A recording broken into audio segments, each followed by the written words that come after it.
بسم الله الرحمن الرحیم او د تجوید په کورس کې درس نمبر 9 دی او دا د سبق نمبر 4 درېمه حصہ ده. نن به مونږ وایو د ملکری دی درس نمبر 9 سبق نمبر 4 کا تیسرا حصہ مخارج کے بیان میں د مخارج په بیان کې دا خبرې روانې دي. صحیح ده.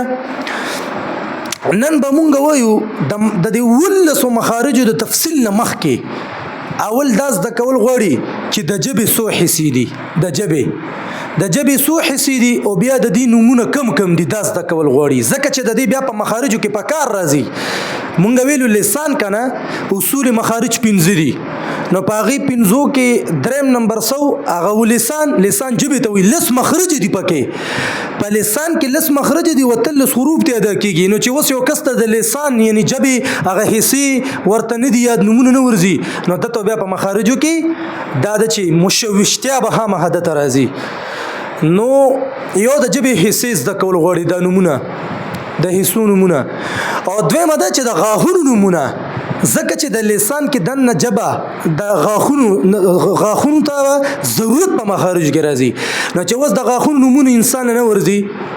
چې مهامه غاښونو ته سوي دي دوه ته سوي ورپسې سوي دا ټول نمونه نو تب بیا مخارجو کې بتا ته ډیره ګراني په دې وجه نن درس چې دی کنه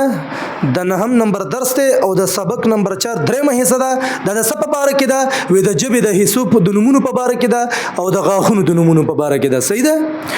زدکو چې د جبې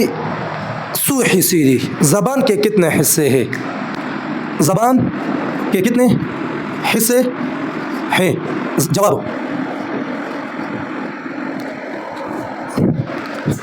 زبان کے 5 حصے ہیں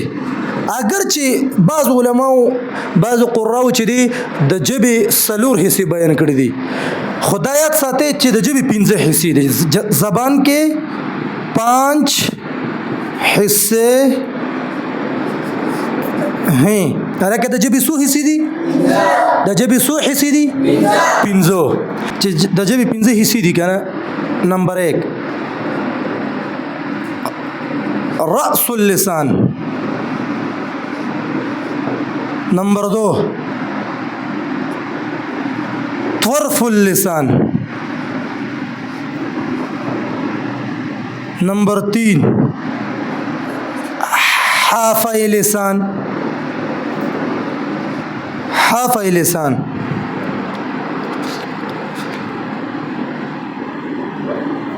نمبر 4 وسط لسان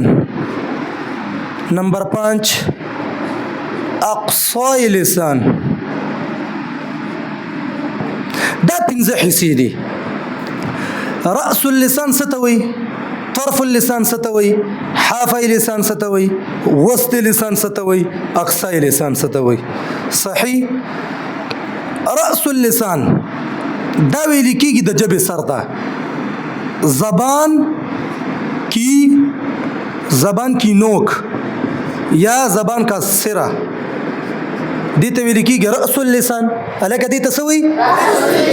د جبې سر ته سوی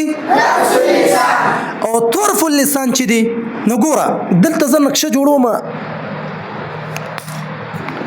مثال ګوره دا اوس جبه ده صحیح دا جبه ده دا نه دی ده دیته ویل کیږي رأس اللسان. صحیح. بیا دا ګول کناره چې کومه ده دا د جبې دا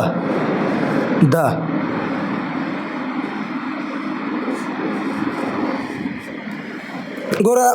دیته سوی رأس اللسان دیته سوی بیا ګوره د دې جبې سره دی خوا او دی خوا دا ګول کناری چې کومې دي ګول ولا کناره دا ګول ولا کناره نه داسې ګولای سره چې بره تری ده او بیا لاندې سر ته راغلی ده دغه ګول ولا کنارې ته ویل کیږي طرف اللسان. څه ته ویل کیږي؟ طرف اللسان.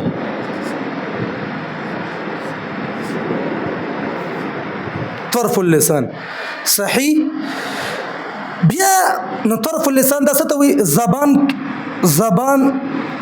का गोल किनारा, जबान का गोल किनारा. صحیح. حافظ لسان څه ته وایي؟ د ژبې دا اړخونه چې کوم دي، د ژبې دا اړخونه دا ژبه ده که نه، د ژبې د اړخونو چې دي د دوانو ژبو ته دې طرف ته او دې طرف ته د ژبې د اړخونو ته ویل کېږي حافظ لسان. هلکه څه ورته ویل کېږي؟ حافظ لسان. دا یاد ساتئ، د ژبې اړخونو ته ویل کېږي حافظ لسان. نو دلته ولیکو زبان کی کروٹ تقریبا. د ژبې اړخونو ته څه وایي؟ کروٹ ورته وایي. صحیح ده. وسط لسان څه ته وایي؟ نو ګوره وسط لسان ویل کېږي زبان کا درمیانو. هلکه د ژبې مینځ ته څه وایي؟ دا ژبه ده او د مینځ ده که نه، نو دې ته څه ویل کېږي؟ وسط لسان. دا به یاد وي. هلکه د ژبې مینځ ته څه وایي؟ وسط لسان. دا ژبې مینځ دی، نو دا وسط لسان شو. زبان کا درمیان. اقصای لسان څه ته وایي؟ زبان کی جڑ. زبان کی د ژبې ویښ، د ژبې آخري ویښ ته ویل کېږي انتها، د ژبې انتها ته ویل کېږي اقصای لسان. هلکه څه ورته ویل کېږي؟ دا دې ته څه ویل کېږي؟ اقصای لسان. نو بس دا یاد ساتئ. صحیح ده. د ژبې څو حصې دي؟ پنځه. د ژبې څو حصې دي؟ رأس اللسان، د ژبې سر، طرف اللسان، د ژبې ګول والا کناره، حافظ لسان، د ژبې اړخونه، وسط لسان، د ژبې مینځ، اقصای لسان، د ژبې ویښ. نو ګور دا نقشه ده. د ژبې سر ته رأس اللسان، د ګول والا کناره طرف اللسان، د ژبې اړخونه حافظ لسان، دواړه اړخونه دې اړخ ته حافظ لسان او دې دواړو ته حافظ لسان، دې ته طرف اللسان وي، دې ته طرف اللسان وي. دغه رنګ د ژبې مینځ ته وسط لسان او د ژبې ویښ ته اقصای لسان وي. نو دا یاد ساتئ. صحیح ده. دا به درته یاد وي که نه؟ نو بس دا داسې یاد کړئ. د ژبې پنځه حصې دي. رأس اللسان، د ژبې سر ته ویل کېږي رأس اللسان، د ژبې د ګول والا کنارو ته ویل کېږي طرف اللسان، د ژبې اړخونو ته ویل کېږي، د ژبې دواړو اړخونو ته حافظ لسان، د ژبې مینځ ته ویل کېږي وسط لسان، او د ژبې ویښ او د ژبې انتها او د ژبې جړ ته ویل کېږي اقصای لسان. صحیح ده که نه؟ دا به ته یاد وي. اوس وایو چې د غاښونو نومونه څه دي، چې د انسان په خوله کې څونه غاښونه دي او د دې نومونه زده کول پکار دي، ځکه چې په مخارجو کې بیا د دې ضرورت وي. اوس ما ته ګورئ،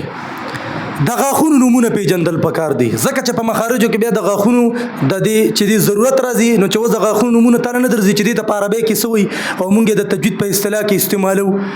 او تاله نه درځي، نو بیا مخارجو کې تا ته ګران وي. په دې وجه د غاښونو نومونه پیژندل غواړي. د انسان په خوله کې دوه جامې دي. د انسان په خوله کې څو جامې دي؟ دوه. یو بره جامه ده، یو لاندې جامه ده.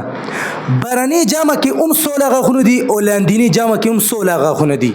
دا 16 چې جمع شي نو دینه څه جوړ شي؟ 32. نو د انسان په خوله کې څو غاښونه دي؟ 32. تفصیل کوم لګیا یم. یاد ساته چې مهامخ چې کوم څلور غاښونه دي، دا دوه او دا دوه، دا دوه او دا دوه، برني دوه او لاندینی دوه. دا په د غاښونو په دې مینځ کې چې دي که نه، د جامو په دې مینځ کې دا او دا مخامخ څلور غاښونه. دې ته ویل کېږي د تجوید په اصطلاح کې یا په عربۍ کې ثنایا. څه ته ویل کېږي؟ ثنایا. او دا ثنایا څو غاښونه دي؟ څلور. څو غاښونه دي؟ څلورو. ثنایا 4 دانت. څو غاښونه دي لکه؟ 4 دانت. ثنایا 4 دانت. خو پدې کې بیا دوه ثنایا علیا دي او دوه پکې چې دي هغه ثنایا سفلا دي. ثنایا علیا څه ته وایي او ثنایا سفلا څه ته وایي؟ نو دا د تزوس ویمه.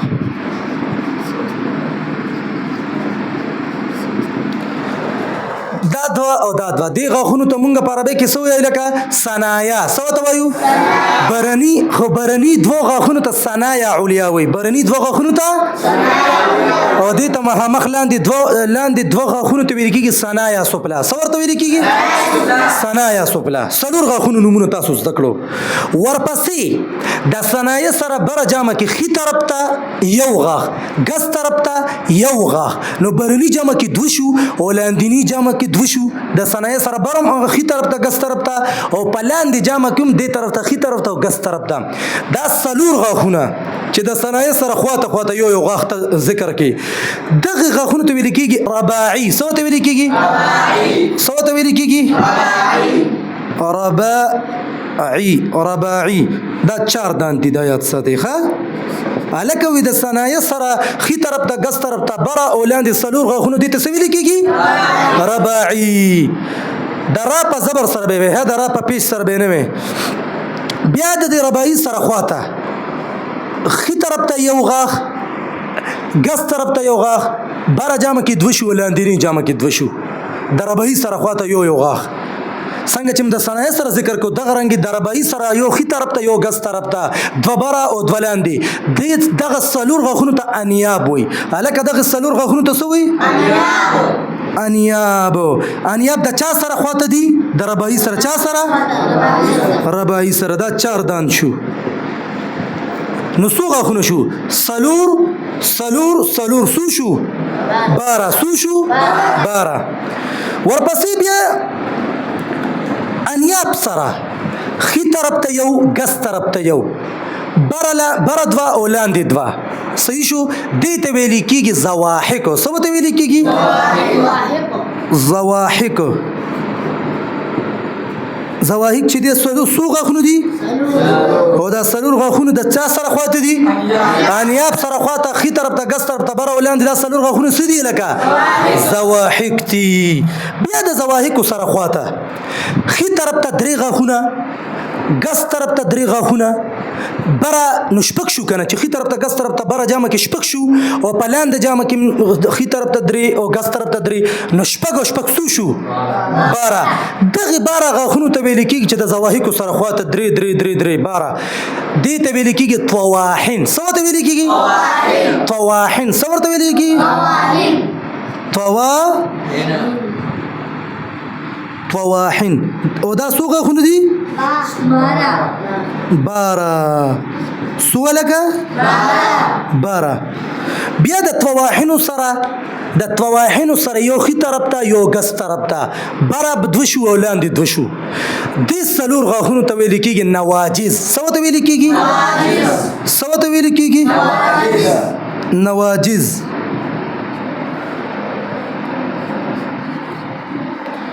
الکه د طواحن سره خواته څلور غاښونه چې کوم ما خبره وکړه دا کوم غاښونه دي نواجز اوس دې ته وښه کنه بچي دا سلور اته بیا سلور 12 بیا سلور 16 بیا 12 نو شو 28 بیا سلور نو شو 32 دا 32 غاښونه دي انسان په خوله کې عام طور باندې ما ته وښه اول دینه مخکې یو خبره وره چې غاښ ته په عربی کې سنون وي غاښ ته په عربی کې څه وي سنون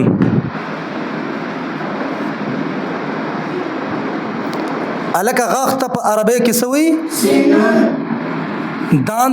عربی کې سنون وي او د سنون جمع سره راځي اسنان راځي د سنون جمع سره راځي اسنان سنون یو غاښ اسنان ډیر غاښونه او داړه اردو کې متداړه وای او موږ ته پښتو کې مداړه وایو داړه نه داړه دې ته په عربی کې ویل کېږي زورس څه ته ویل کېږي زورس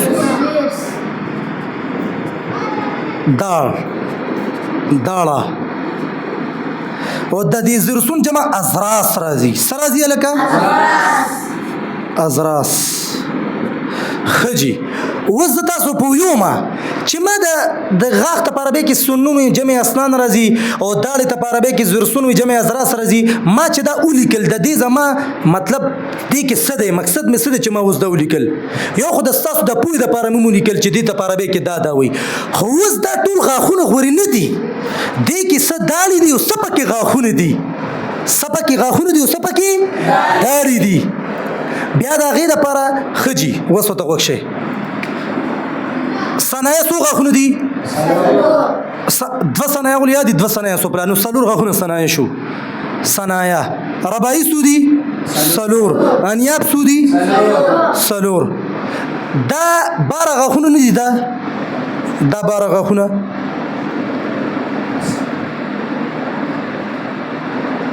دا باره غاښونه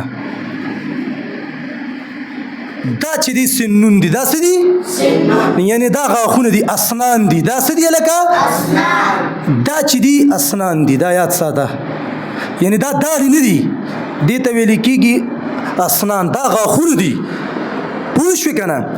او دا زواحق څلور او دا باره طواحنه او دا څلور نواجزه دې ته ویل کېږي داړې چې په عربی کې ورته مونږ ازراس وایو په عربی کې ورته مونږ څه وایو ازراس دا 20 غاښونه دا 20 داړې دي 32 دي که نه د 32 نه چې 12 غاښونه کټ شي څو پاتې شي 20 پاتې شي که نه نو دغه 20 چې دی دې ته ویل کېږي داړې ورته ویل کېږي داړې او دې ته په عربی کې څه وایي هلکه ازراس ورته وایي څه ورته وایي ازراس